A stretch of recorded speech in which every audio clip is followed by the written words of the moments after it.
A story related by the third Rebbe, the Tzemach Tzedek.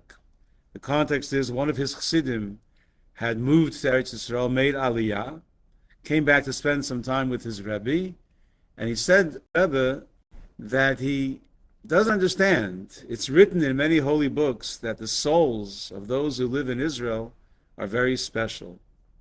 And he said, I've been there for a year, and I don't see this refinedness in these the Jews of Israel. So the Tzemach Tzedek told him the following story, that there was once a simple farmer who lived on the outskirts of Jerusalem. And every month he would bring his vegetables, his fruits, his stuff to sell in Jerusalem. And since he wasn't very, very literate, he could read, but not even the instructions in the Siddur, he would go to his favorite rabbi, bring his Siddur, and the rabbi would give him a program for the next month. This day is a happy day. We add the Yalav Yova prayer. Every detail of the holidays and the prayers he would go through with him and mark it in the Siddur. One day, this simple farmer shows up in Jerusalem with his full wagon to sell his produce, and the streets are empty. They're empty like Shabbat would be empty. No traffic, no one moving. But he can't believe it. It's supposed to be Monday or Thursday. What's going on? He's horrified to think that he's came in to sell on a market day when it's really Shabbat. But then he sees people walking in the streets, rushing, they're carrying stuff with them, so he knows it's not Shabbat at least. So he stops them and says, where are you going? And they said, don't you know? It's a fast day. We're all gathering in the synagogue for the services. Fast day? Not on his record. So he runs to the rabbi and he begins to cry and says, Rebbe, you didn't tell me today's a fast day. I already ate breakfast and I didn't say the special prayers. I really messed up. Why didn't you tell me it's a fast day?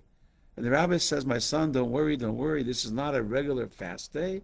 But because it hasn't rained in quite a while and we're approaching the point of no return, we need the rain for the fields. So we gather together to fast and pray that Hashem should have pity on us and send the rain.